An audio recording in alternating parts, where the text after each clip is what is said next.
Good afternoon and welcome everyone to another stream here on DreamBank's channels. My name is Andy Frisky. I am a senior dream curator with DreamBank. Very excited for everyone to tune in today over the noon hour. A little bit of context as to who we are and why we are here if this is your first time joining us. So DreamBank is a free community resource put on by American Family Insurance. The whole reason why we exist, though, is to help inspire people to pursue their dreams. And in large part, that's done through the programs that we offer. So you're tuning into this event today, which happens to fall under our career series, but we have 9 distinct series at DreamBank, anything ranging from small business and entrepreneurial workshops to an inspiration, motivational wellness speaker series called Dream Big. We have a crafting series, Think and Explore, which is all geared around curiosities and conversations surrounding the future. So really try to appeal to as many different folks as possible. If you're viewing this on our Facebook page, go ahead and press that events tab. That'll give you a good concise list as to what we have upcoming, in addition to everything that we've put out since the end of March in 2020. One other thing I really wanted to highlight, though, as well, is our Dream Summit. So the Dream Summit is a multi-day event series that is packed with a bunch of motivational keynotes and inspirational workshops where you're able to meet like-minded attendees and speakers and explore your dreams as well as how to achieve them. This year's happens to fall on October 6th and 7th. I will go ahead and include that link right now. It is free of charge, though, and highly encouraged, even if you are a little bit interested, to go ahead and check that out. But I am very excited to introduce our featured speaker today, Allison Liddle. So Allison is a 3-time best-selling author of Life Under Construction, Designing a Life You Love and the Art of Imperfect Action. All success comes from daring to begin and keep going. How to create a champion mindset. Top motivational speaker, leadership trainer, podcast host, CEO, and founder of Allison Liddle Consulting, president of Prosper Wealth Management, and mother to 2. Allison's companies have won national industry awards and trained leaders in the top 10 of the Fortune 500. Allison is passionate about helping high achievers launch to their next level in their lives personally and professionally. Without further ado, I'm going to go ahead and kick it over to Allison. Allison, take it away. Wow. Thank you so much, Andy. I appreciate you and everything that DreamBank does. This is such an awesome opportunity for us dreamers to learn and grow together. So today I have the opportunity to help you launch into leadership. And you might be wondering, what does that mean, Allison? How can I launch into leadership? Great question. So today we're going to talk about your personality as a leader, and we're going to help you with your communication and how you're connecting with your team. And so with those 2 things, you're going to be able to personalize your leadership and really have the influence and impact that you want to have in your life, both personally and professionally. But first, I want to share a quick story.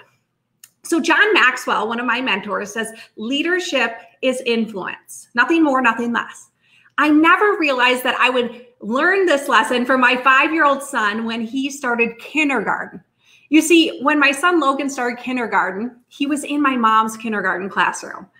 The funny thing about that is he called my mom Banana. So before school started, I sat down with Logan and I said, Logan, what are you going to call Banana when you go to school? And he said, Mom, don't worry. I am a professional. I will call her Mrs. Parks, her real name. I said, great job, buddy. That's exactly what you need to call her throughout the day. He's like, okay. So the first day of school, he goes in, has a fantastic day. I pick him up after school. I say, Logan, how did it go? He says, Mom, I did really, really good being a professional and calling her Mrs. Parks all day long. I had one slip up at snack. I called her Banana. Other than that, Mrs. Parks. I said, fantastic. The second day didn't go as smoothly. My husband picked up my son after school. My mom pulled my husband aside and said, things didn't go as smoothly today. Apparently, my son walked into the classroom in the beginning of the day. He went to the front of the classroom and he said, hey guys, sit down, listen up. He pointed at my mom. This here, she's my Banana, and she loves me more than all of you, and I will call her Banana. You see, when we're going on this journey of leadership, we never know where it's going to take us. I want to introduce myself. Thank you, Andy, for kind of going through some of these things. I'm Allison Liddle. I'm a mom to 2 amazing kids. Logan's now in 4th grade, and he still laughs about that story. My daughter, Avery, is a 1st grader. I'm the CEO and founder of Allison Liddle Consulting, president of Prosper Wealth Management, and I love laughing. So we're going to have a lot of fun today. So here's the thing about leadership, and here's what I really want to talk about first, is leadership is not a position, it's a decision. When I was in 7th grade, I had a track coach who said 5 words to me that completely changed my life, and actually it's the reason why I'm here today. He said, Allison, you are a leader. And at that time, I was being raised by a single mom, and I'd never heard those words before. But I decided that it sounded kind of cool, and I would go on a mission to become the leader that I thought that my track coach saw in me. Even if you don't have the position of a leader right now, the first person that you lead is yourself. And today, what you're going to do is you are going to grow in your self-awareness, in your self-discovery, and expand what you know about yourself so that you can connect with others at a deeper level. That, my friends, will help influence other people. Leadership is influence, right? And so this all kind of comes together. So as we learn more about ourselves, as we make the decision to be a leader, we can all be leaders. So here's the thing. The last 18 months have been crazy, haven't they? And during this crazy 18 months, I kept thinking to myself, it kind of reminds me of my life under construction journey. There was a time in my life, it was about 6 months, when everything that could go wrong in my life went wrong. Let me explain. So at that time, I had a preterm baby, sold a house, and I had a baby and a toddler when we were trying to sell the house. Just note to self. Moved to a new city. I couldn't even find the gas station or the grocery store. Like, I didn't know where anything was in this new city. So here I have a baby and a toddler, and I'm driving around and I'm lost all the time. Then we decided to buy land because why not, right? So we bought land and we're like, hey, why not build a house? Well, we still have this brand new baby and a toddler, and we're in a new city. And so we're going to build a house now. If you've ever built a house, you know it's pretty stressful and there's a lot to do.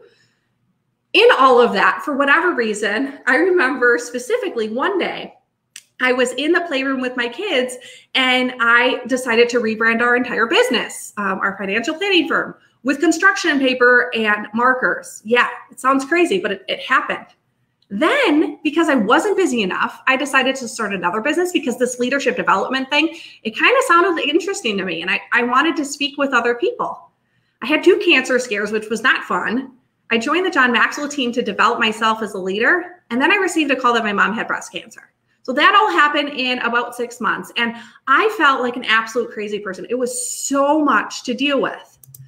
Now, this is 2020 Life Under Construction, and it's meant to be funny. So if you laugh, that's okay.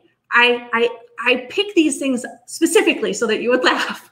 So the first one is a star went missing. Are you kidding me? Like, what? Where did it go? I don't know. Also, imagine walking your dog down the road, looking up into the sky and seeing a mystery drone the size of a car flying up in the sky. Well, that happened in Colorado and Nebraska.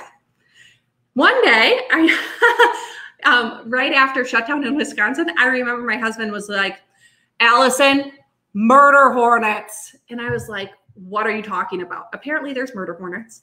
I don't know where they went, but I don't hear about them anymore. So that's good. Then this is kind of a funny visualization is imagine a monkey walking through a lab with a COVID sample. That would be crazy. Poland accidentally invaded Czech Republic. I don't know where the communication got crossed there, but that's a problem. And then the Pentagon released 3 UFO videos because why not, right?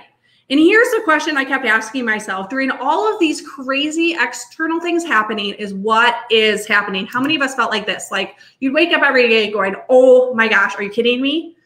Well, here's the thing.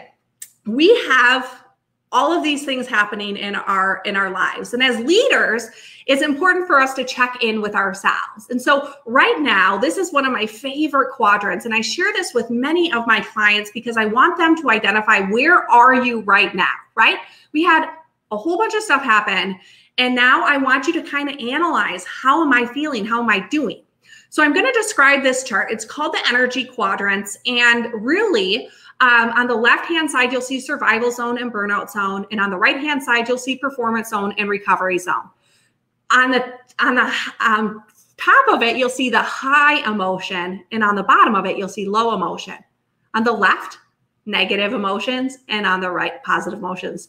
So we kind of understand what's happening. Here's the thing about emotions, is that we cycle through about 8 to 12 emotions every single week. If you wanted to, you could probably cycle through, like, what emotions am I having on a daily basis or on a weekly basis, and you would have about 8 to 12 emotions that you're cycling through.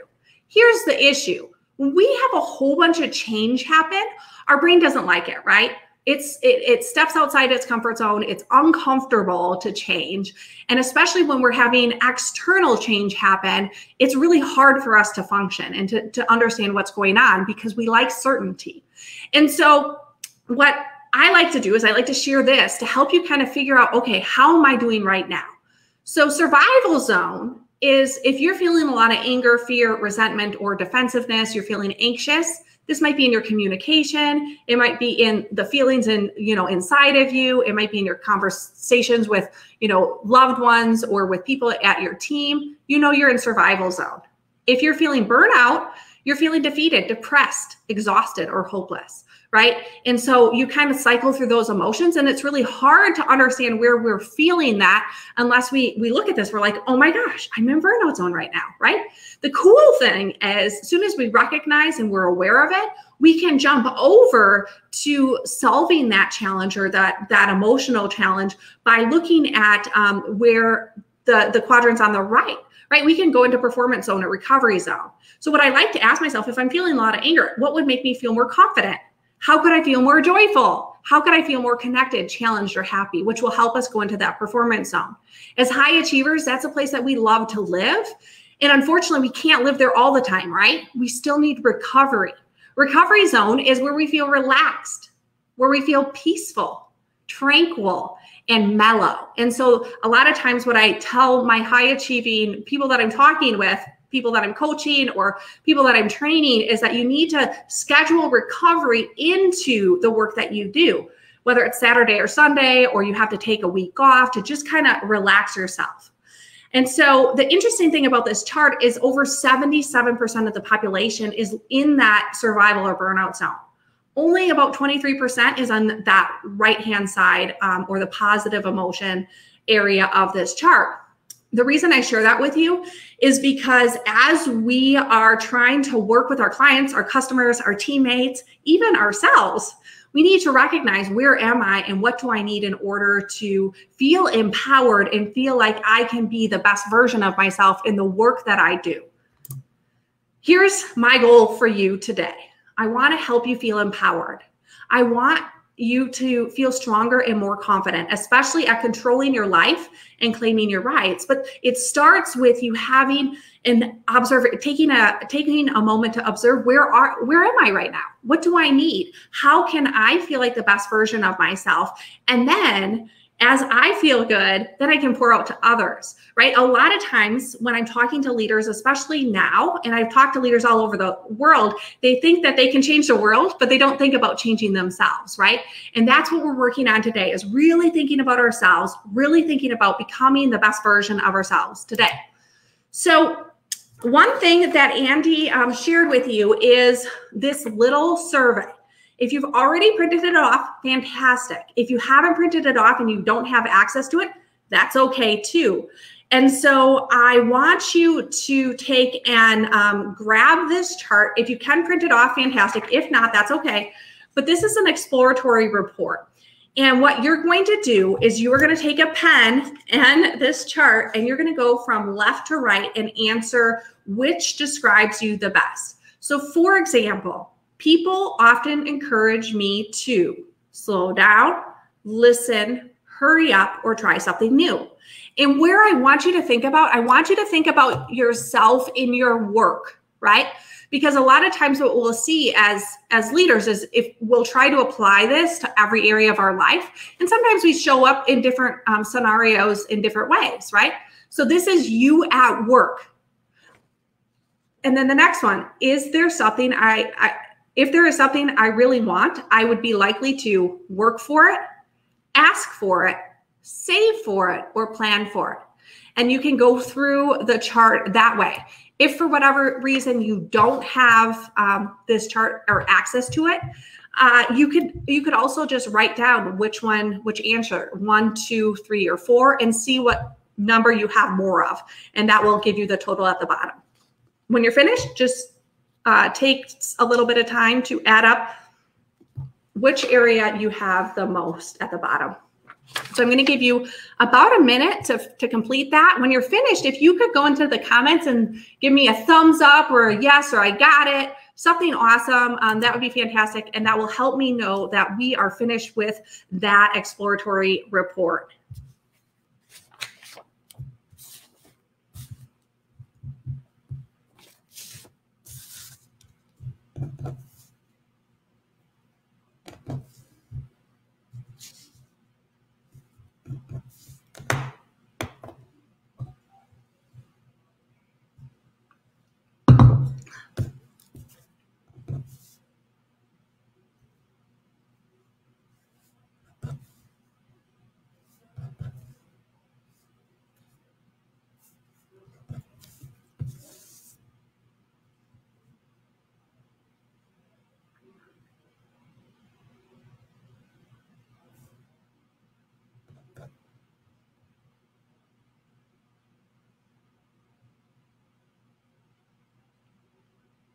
Angie, yes, in the link above, you should be able to access that exploratory report.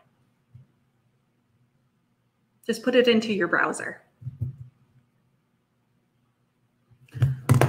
Okay, friends, I'm going to give you about 30 more seconds to finish up.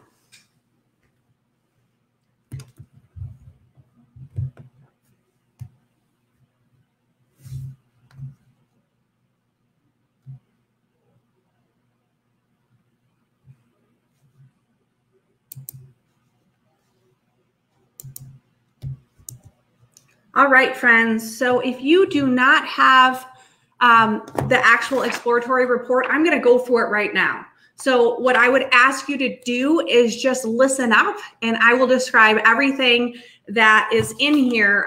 We're just going to do it in a different fashion right now. Okay.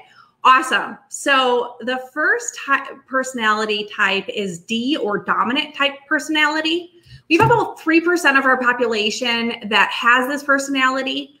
You seek control, you're decisive, you are direct in probably the communication that you give or how you address issues, and you love to get results, right? You're one of those people that is constantly striving for results. One thing that might cue you off if you are a high D is if you constantly have another goal that you're going after or a project that you're working on.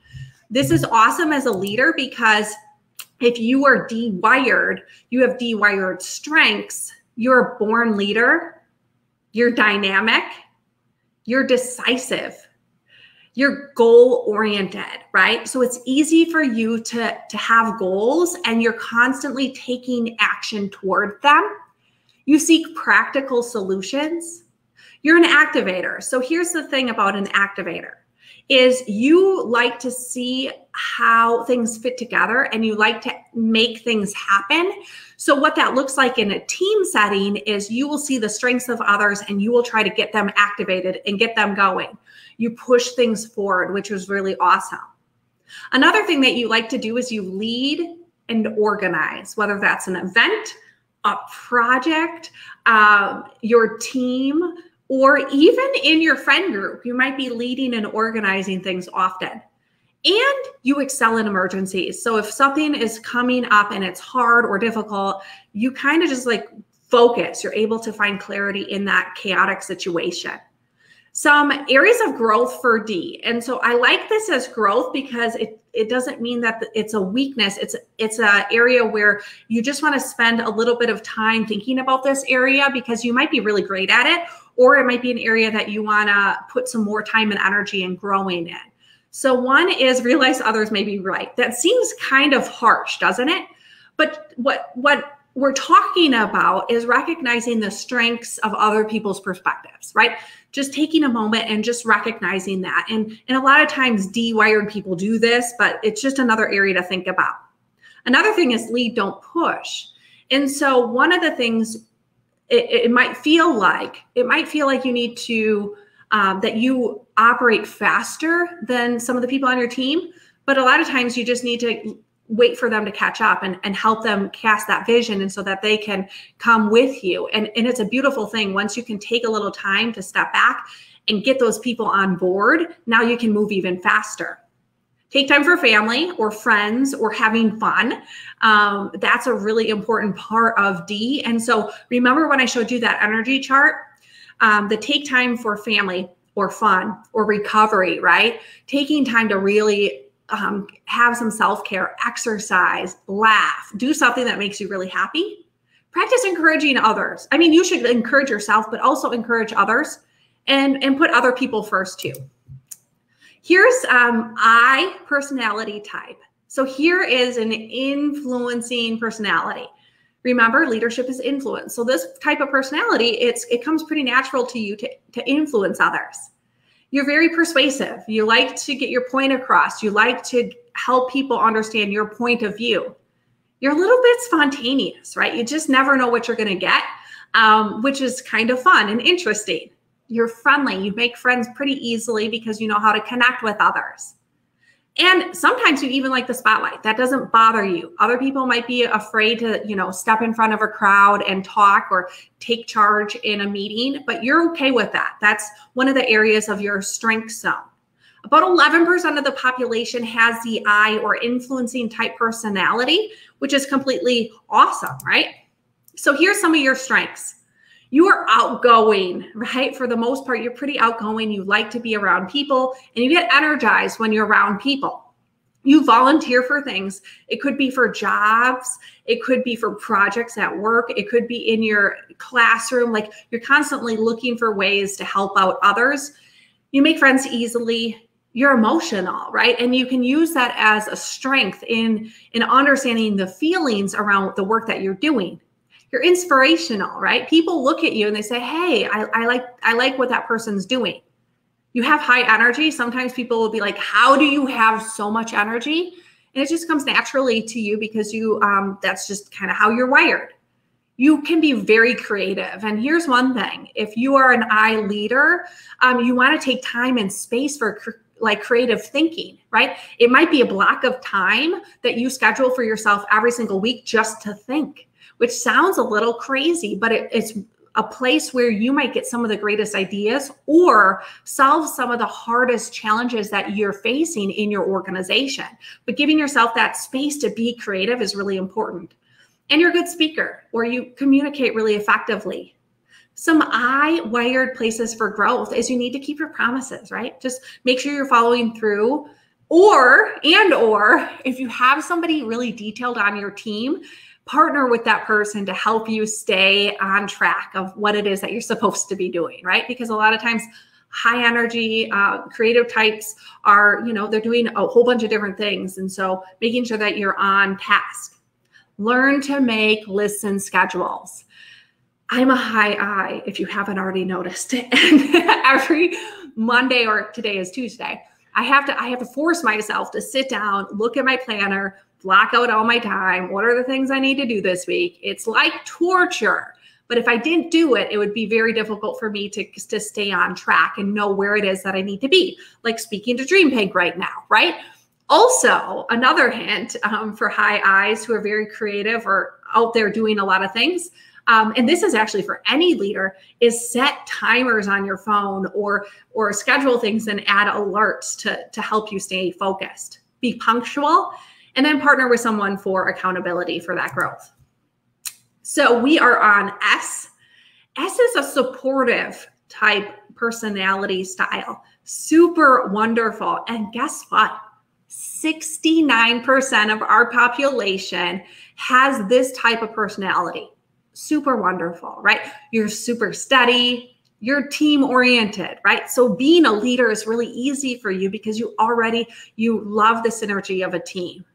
You follow through, you have a lot of loyalty to your organization, to your team, to your family, and you're very accepting of others. You're accepting of different perspectives, and that's really amazing. Are you S-wired? So S-wired strengths are you're easygoing. You go with the flow, kind of. You're well-balanced. You might be a little bit quiet or reserved, but you're funny, right? And so that's a really great connector as a leader. You're agreeable. You're a good listener, right? And that's a really key part of being a great leader. You help and you look out for others. So that's where support comes in. You're looking for ways that you can serve others and how you can support them in the work that they do or the work that you're doing with them. You're consistent, right? People know what they're going to get with you. You are very, very consistent. You're reliable and dependable. So if you're an S leader, gosh, you have a lot of the strengths that you need in order to just kind of help serve your team at a really high level. So S-wired growth. Get comfortable speaking up. My dear friend, you have amazing ideas. And a lot of times what you'll do is you will sit back and you'll want to listen to everybody rather than share your awesome ideas. So feel free to come to a meeting and have maybe a couple ideas written down that you pre-thought of. Or during the meeting, take a moment to share what it is that you're thinking because you have really amazing ideas and people need to hear you. Say what you mean. So what this might look like is practicing or writing down or preparing what it is that you want to say before you do it, because sometimes any of us, right? Doesn't matter what personality type you have, you might get stuck or stumble on your words if you're in an intense setting, right? So taking a moment to say, okay, I'm going to just prepare myself so I come into that situation, I feel really strong and confident. Move into action with enthusiasm. Move into action with enthusiasm. Get ready and excited about things. Don't say, I don't care. Make a choice, right? You have a valuable insight and perspective, and people need to hear it. And learn to take action. C, this is our final personality type. C, or calculating. You're very compliant. You're analytical. You're a planner, and you love accuracy. I like to think about this as like, if you like Excel spreadsheets or numbers or calculators, you might be a C, right? If you like to figure things out, you might be a C. Well, 17% of our population has this type of personality as their strength zone, which is fantastic. We need you Cs, and we definitely need you as leaders. If you're C-wired, some of your strengths are that you're analytical and logical. You think through processes and systems all the time, and you can take and you can connect seemingly unconnectable things and make sense of it, which is really beautiful. You're neat and organized, which is awesome, right? You know where to find everything. You're creative, you're conscientious, you seek perfection, which is amazing, right? I think about CPAs. A lot of time physicians or doctors are a high C, financial advisors, people that work in banks, people that work in insurance, right? You're very detail oriented, which is awesome. You're also a deep thinker. You're a deep thinker. My husband, Tony, don't tell him I told you this. And if you're watching it, I'm sorry, sweetheart. He's a high C. He's a financial advisor, and he gets into his deep thinking. And one of the ways when I see him thinking too much, right, I'll be like, okay, do you want to go for a walk with me, sweetheart, or something? So that's another way to process your thoughts is really to move your body and get out of that, high brain and say, okay, I'm going to get into my body. I'm going to move. You easily can see problems or errors, which is really great at when we're solving challenges or hard things. C-wired growth is that you seek out the positive. Take a moment to write down all of the awesomeness that you are. Like, I'm not kidding you.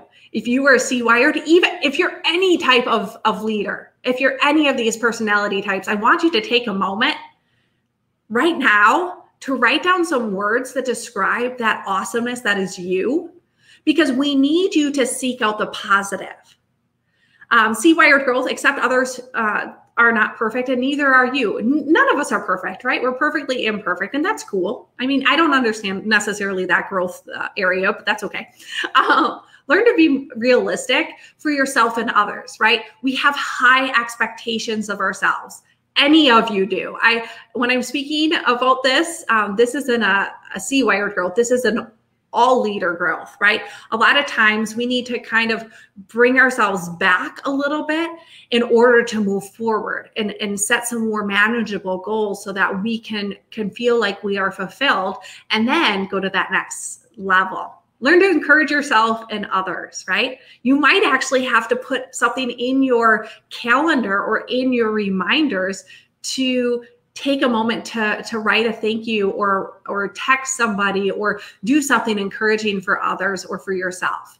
It's important because a lot of times with leadership, we get so busy doing that we forget that we are being a leader and that we need to support others and we need to speak up more. So here's kind of the quadrants that we're looking at. So we have the D, I, S, and C. And this is the DISC Exploratory. So I'd love for you in the comments if you could share, what area did you kind of find you resonated most with today when you took this survey? That would be really fantastic. I'd like to read through those. Okay.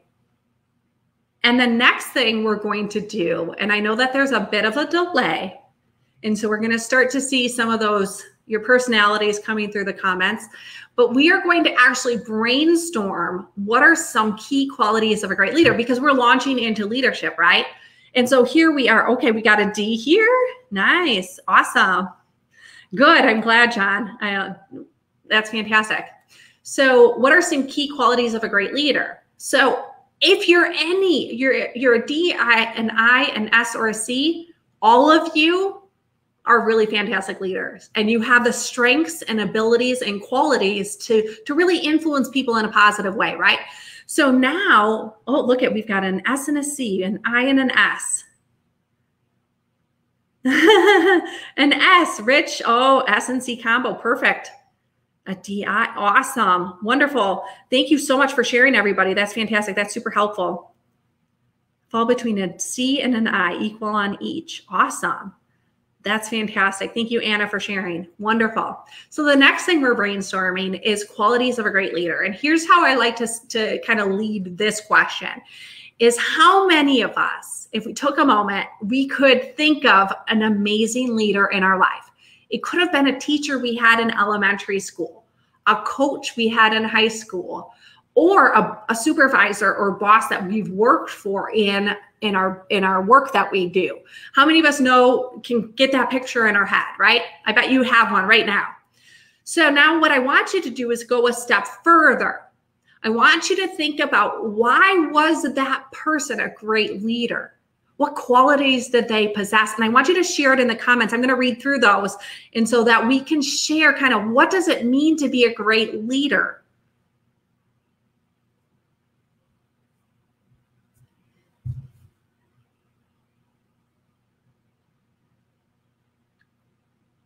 I'm waiting. Qualities of a great leader, my friends. I know there's a little bit of a delay, so I know that I'm asking you questions and having you comment, but I really like to have this when we're doing virtual type trainings. It's super, integrity. Awesome. Thank you, Doreen. Breathes life into someone without it being a show. Encouraging. Awesome. Angie, great job. Joanne, people wanted to follow them, right? People really want, okay, Rich shares compassionate, empathetic, encouraging, caring. Awesome. Here we have encouragement again, people that care about others. John, honesty. So there's the integrity. What else do we have? Jamie, understanding, goal-oriented, team-focused, strategic thinker, very relational, cared about the needs of others and her vision for the team. Love these. Oh my gosh, you guys are so good at this. This is fantastic. Okay. Okay, so we've got the ability to communicate and share thoughts, reasons, and whys. Expanded my thinking and viewing things from a different point of view. Respectful. Wow, those are amazing qualities of a leader. And I bet we're going to get some more coming through. But look in the comments right now, because you might want to write these down. Right? I don't have the ability to type them into our PowerPoint right now, but I'm sure that we can capture those, because those are exactly what I'm talking about.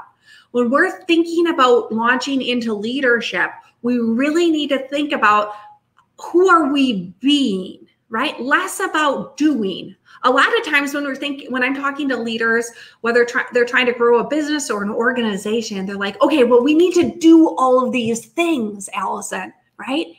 And a lot of times I have to say, okay, but who are we being? Who are we showing up as when we come to work? Are we inspiring people? Are we connecting with people? Or are we rushing through our work? One story that I always think about and that I try to remember is I worked at a nonprofit. I was a leader of a nonprofit. And there's this one person who came into the office and she was awesome at her job, right? She was very detail oriented. She got everything done. And every single day at 8 a.m., she would go into her office, shut the door, get her work done. And she was super diligent, right? There was nothing wrong with her work ethic. She was amazing. And at the end of the day, around 5, she would walk out. A lot of times she would even skip lunch, right? She would walk out and she would leave and go home, right? She was getting all of her reports done. She was meeting all of her numbers. Everything was fantastic. But one day the supervisor pulled her into the office and said, hey, we need to talk. And she said, what? And he said, you know, I need to bring something up to you. Are you aware that you're walking in and you're passing all of your work during the day? She's like, no, I'm getting all of my work done. I'm getting all of the tasks done, right? All my reports, everything is perfect. It's all there. And he's like, yeah, but you walk past all of the people on your way to your office and then you shut your door and you're not really available to anybody throughout that day, right? So as leaders, we really have to think about how are we showing up for the people in our office. That conversation that you have with the person that you are in the office with, or even, you know, Andy was a great example of this. When we would get ready for this presentation, he would take a few moments in the beginning. I don't even know. I think this is just kind of habit for him because he's a connector. But he would take a few moments and he would share, you know, what's happening in his life, or he would ask about what's happening with my family, and we would just have this conversation. That's a really great connecting point, right? And to be a great leader, we need to connect with the people that we're working with. So I want you to think about that. Here's some of the key qualities of a great leader, and it's awesome because some of you guessed the same things that I was going to share with you. Character. Do you act with integrity, right? Are you honest? And that's exactly what all of you came up with. Self-leadership. How can I do the right thing? Really understanding that we lead ourselves first and then we can influence others. And the interesting thing about self-leadership is that we need to do it every single day, right? It's like a never-ending journey that we're on. Remember that energy quadrant that I showed you where we're either in survival, burnout, performance, or recovery. If you're a leader, a really high quality leader, you need to be checking in with yourself and your energy on a daily basis. You need to know, okay, here's where I'm at, or here's where I can get better, because if you're drained of energy, it's really going to be hard for you to effectively manage and lead the people that are around you.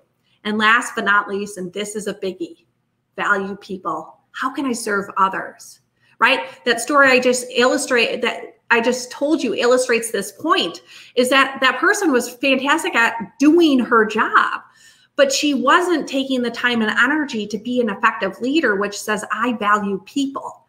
How can I serve others? How can I have conversations to say, hey, how are you doing? What can I do to help you? How can I be of value to you? And as leaders, it's really important for us to look for ways to add value to the lives of others, and especially the people on our team. So why learn the qualities of leadership? Why is this all important, right? I think of leadership as this iceberg. And a lot of times when I talk to companies or I'm talking to a client that wants to hire me, they're all focused on the skills of doing, right? I get it. I own a financial planning firm. I completely get that revenues, sales, marketing, all these things that are very tangible. Those are the things that we typically focus on. So why leadership development? Why does this matter? Being is so much more important, right? Who am I being as a leader? How can I positively influence the people on my team? And then how can we collectively positively influence those people that we influence, which is our clients and our customers, right? The being comes before the doing. And a lot of times people get that backwards, and then they wonder why they keep running into the same issues over and over and over again, right? So understanding that, who am I being in this situation? And then that will lead to our doing. So Zig Ziglar has an amazing quote. If you first help people get what they want, they will help you get what you want, right? We want to put people first. We want to put our team first. What can I help them with? What do I need? What do they need of me? And here's a little hint, my dear friends. If you've never been that type of leader and you're like, Allison, how do I even start this? Have a meeting or a conversation with your team or your clients or customers and say, how can I help you? Like, where are you at right now? What do you need from me? What would be the thing that would help you the most? Super simple, super easy, right? How can I make this easier for you? Right? And that really helps put that person first, and it helps you gain credibility with that person because they know that you care. So next up, so this part of the conversation, the next little section, how we're going to end this presentation today, is really about connecting as a leader, right? I'm kind of shifting into that area of, okay, now we know what type of personality we have, but now as a leader, we want to connect with people because that's how we're going to influence them, right? If we're a great leader, we understand our personality, but we aren't connecting with people, there's a disconnect, right? And so I want you to think about someone you really like. Write down ways they have connected with you. Somebody that just like, oh my gosh, I just absolutely, I'm amazed by this person. And if you could, share that in the comments, okay? Just like we did before, I want you to share how, what are the ways that that person has connected with you? It could be a mentor. It could be a coach. It could be a friend. It could be somebody that you work with. What are the things that they did in order to connect with you?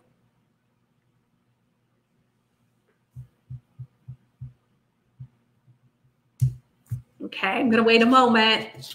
I know we have a little bit of a delay. You guys you're all doing so well. I'm so excited. And thank you so much for interacting. I hope you appreciate this as much as I do. Okay. It's like having similar interests so that you have things in common and connect that way. Awesome. That is a fantastic way to connect with others, is kind of find common ground, right? What do I do, or what do I like that that person likes as well? Are there any other ways? Okay.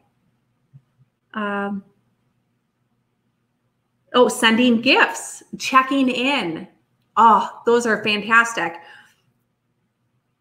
Shows me consistently how accurate and honest he is.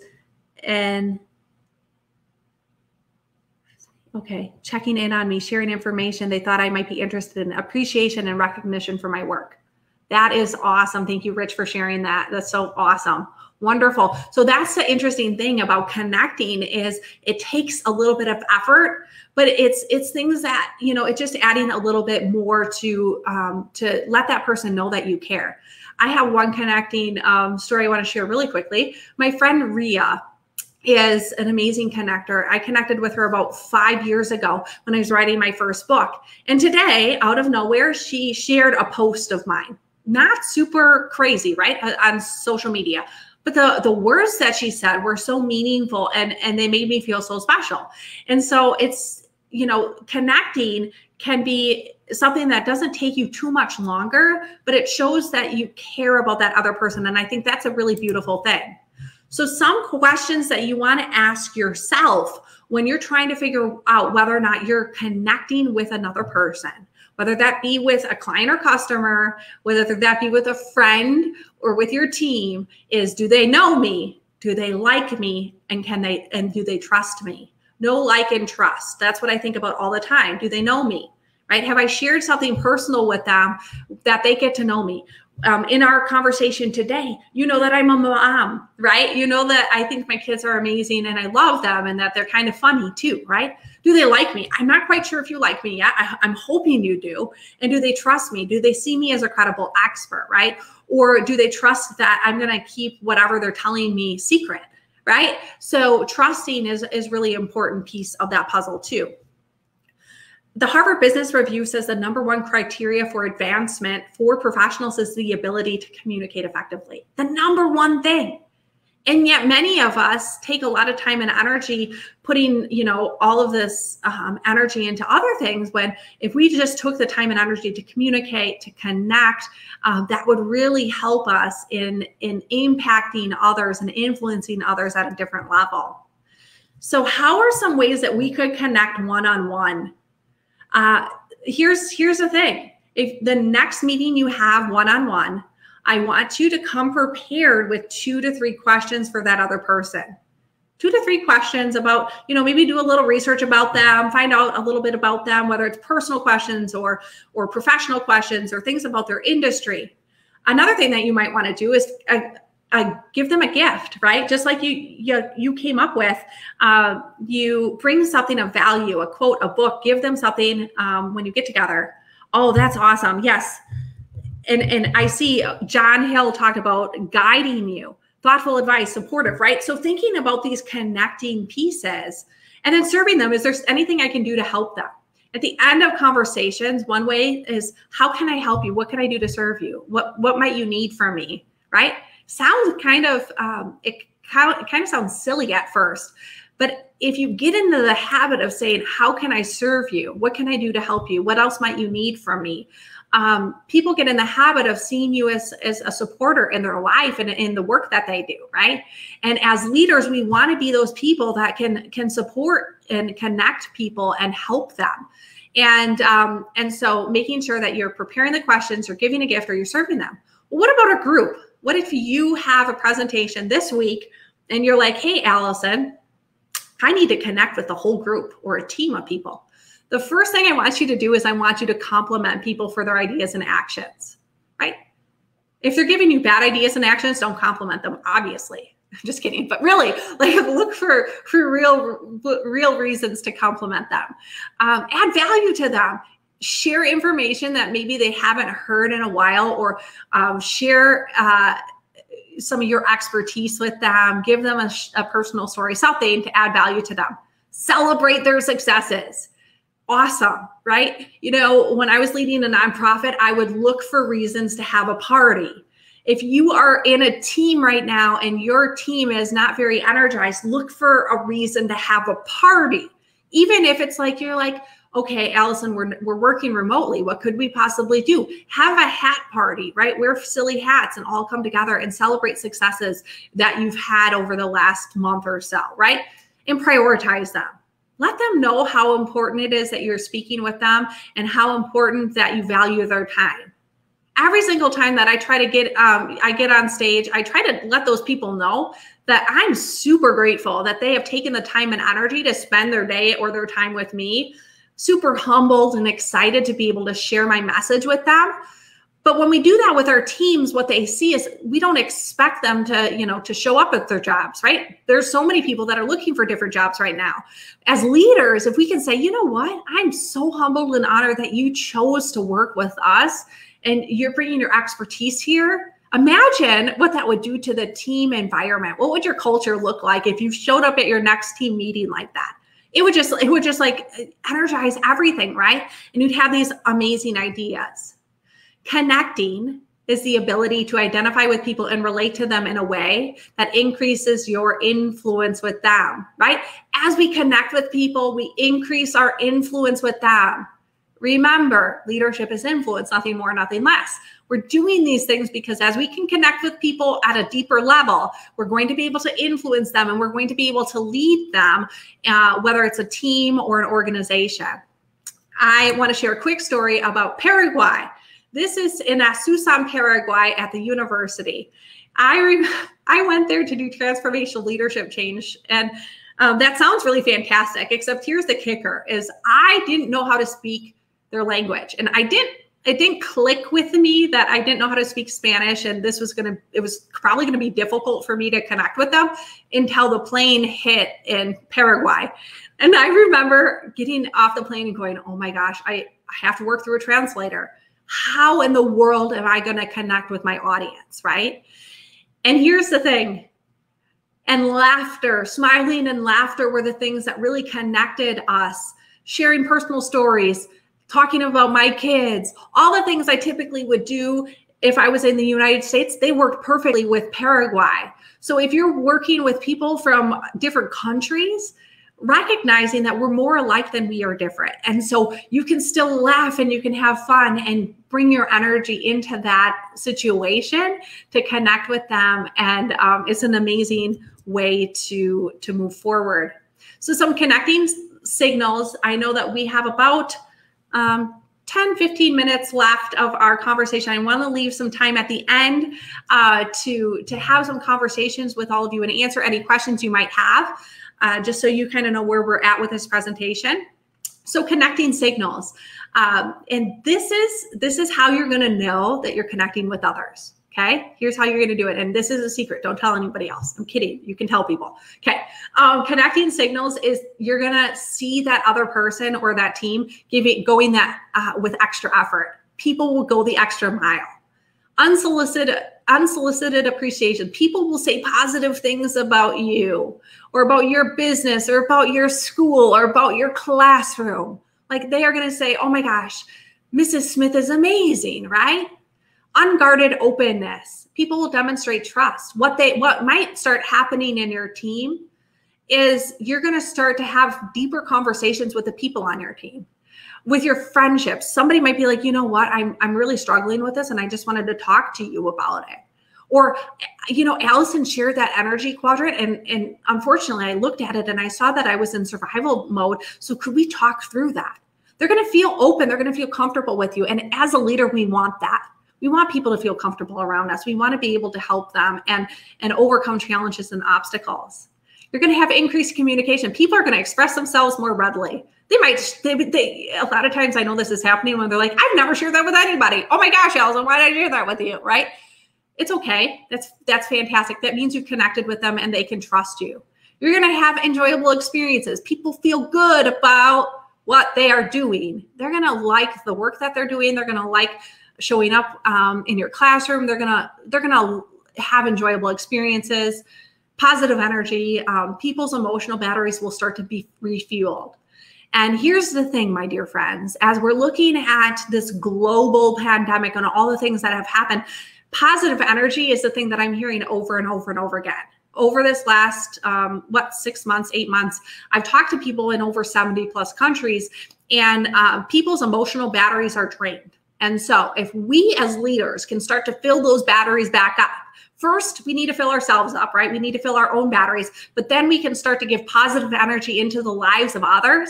That's a beautiful thing, right? Because if we can start inspiring and energizing people, they're going to have more fun at work. They're going to be able to influence other people. They're going to be able to do amazing things. They're going to be able to think more creatively and more innovatively in the work that they do.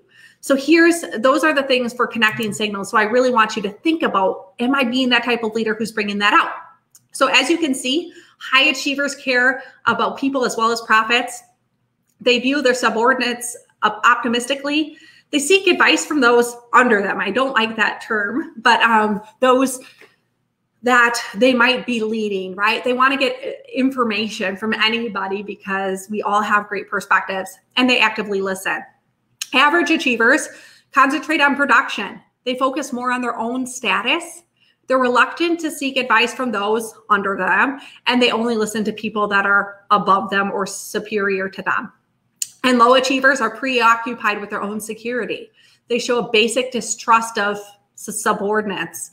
They do not seek advice, and they avoid communication and rely on policy and manuals, right? They're very, by the book. And so I know that I'm talking to a whole bunch of high achievers, but I want you to look at this and say, okay, how am I doing? How could I improve? What am I doing well? And what might I need to focus on in the next few months? John Cotter says, great leaders win over the hearts and minds of others. Note, he does not say win over the minds of others. Hearts come first. In order to connect with other people on your team, in order to be a great leader, in order to influence others, you need to connect with their heart. You need to see everybody as a human that's of value, right? And we need to take the time and energy to develop those relationships with others. And trying to convince people in their minds to connect with you is really hard. So winning over their hearts, getting to know them as humans, getting to know all of those great things about what makes them unique is beautiful.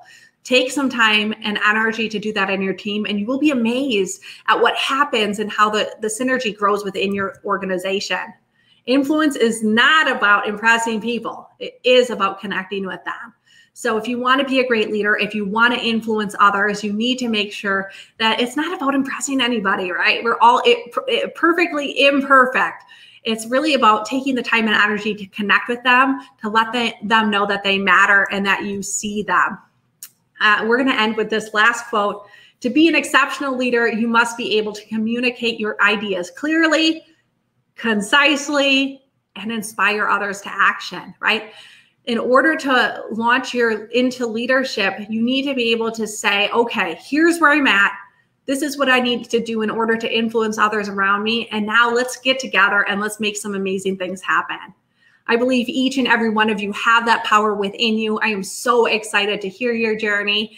And now we have an opportunity for the next few moments to have a conversation about whatever it is that you want to ask me for leadership. So feel free in the comments to ask questions you might have, and we will get those answered for you. Thank you so much. Again, I'm Allison Liddle, and last but not least, I did have another slide.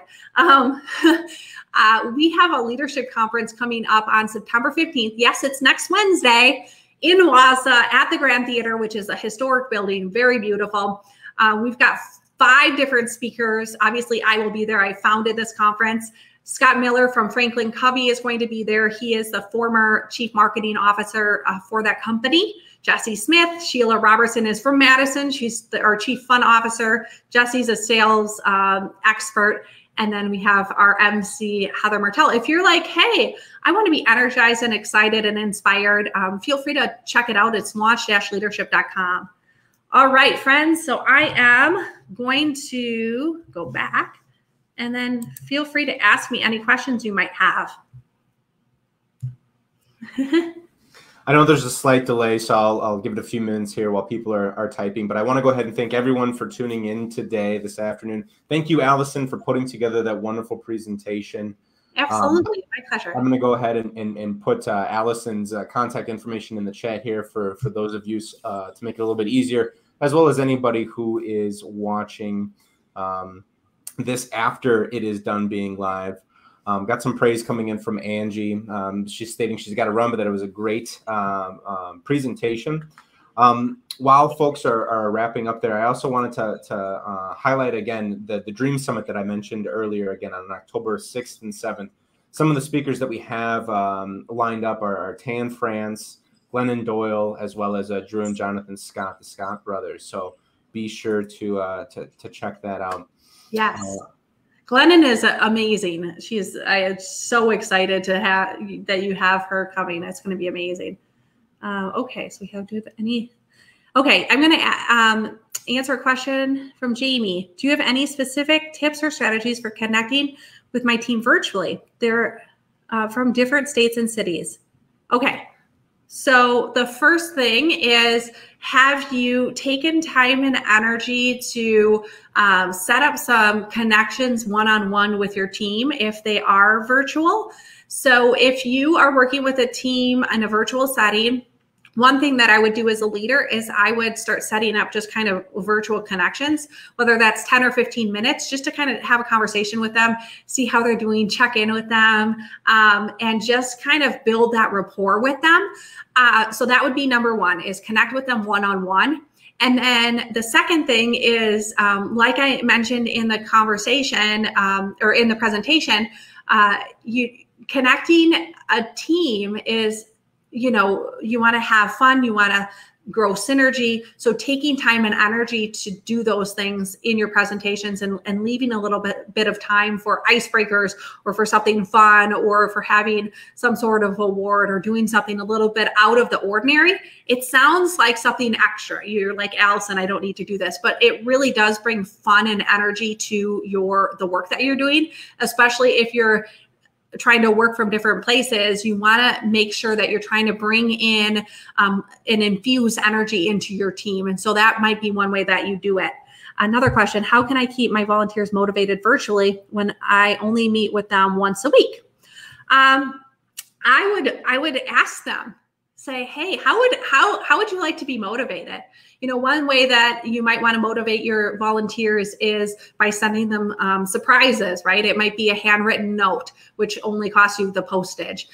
It might be having a newsletter that they can open. It might be little videos of you sharing something awesome about, you know, the work that you're working on. So, you know, when we're leading volunteers, they're doing it because they want to feel engaged with the work that you're doing. And so sharing the stories, sharing the ideas.